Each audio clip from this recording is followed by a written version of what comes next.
Hi friend, তোমাদেরকে আজ দেখাচ্ছি ভাদ্র মাসে। আজকে দেখো কত বৃষ্টি হচ্ছে এবং সকাল থেকে এতই বৃষ্টি পড়ছে যে বাড়ি থেকে বেরোতেই পারছি না। দেখো ছাতা নিয়ে বেরিয়েছি, তোমাদেরকে দেখাচ্ছি। দেখো এমন জল যাচ্ছে যেন বন্যার মতো হয়ে যাচ্ছে, দেখতে পাচ্ছ বন্ধুরা নিশ্চয়ই। দেখো আরও একটা জিনিস দেখাবো তোমাদেরকে। দেখো আমি কোনোদিনও ঝর্ণা দেখিনি, তোমরা কে কে দেখেছো জানি না, কিন্তু এখানে এমনভাবে জলটা পাস করছে যেন ঝর্ণার মতো যাচ্ছে। দেখো বন্ধু, আমার তো খুবই আনন্দ হচ্ছে। এই ঝর্ণার জল দাঁড়িয়েছিলাম সকাল থেকে, তাই ফোনটা নিয়ে এলাম। আমি বললাম যে নিয়ে আসি, দিয়ে ভিডিও করব, যে বন্ধুদেরও দেখাবো।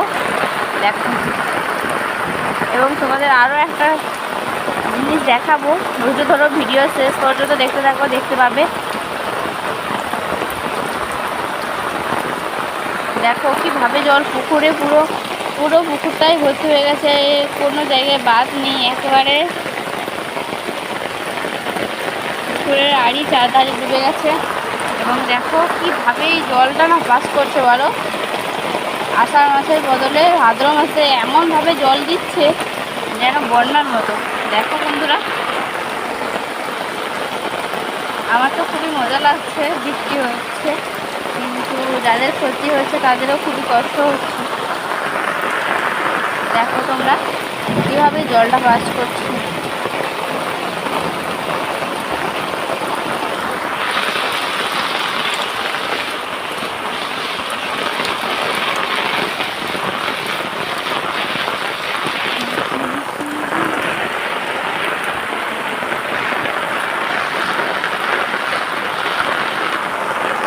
বন্ধুরা তোমাদেরকে দেখাচ্ছি, আমাদের বরজ আছে, বরজ দেখতে পাচ্ছ।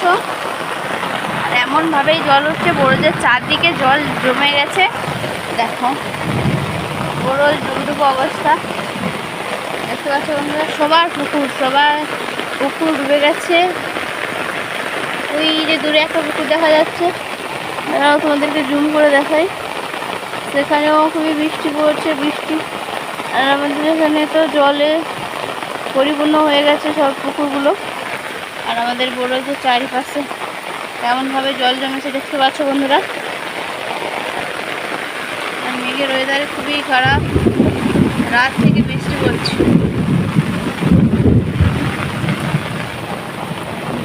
এবং দেখতে থাকো শেষ পর্যন্ত ভিডিওটা। আরেকটা আকর্ষণীয় জিনিস তোমাদের দেখাবো ভাদ্র মাসে, দেখতে থাকো শেষ পর্যন্ত।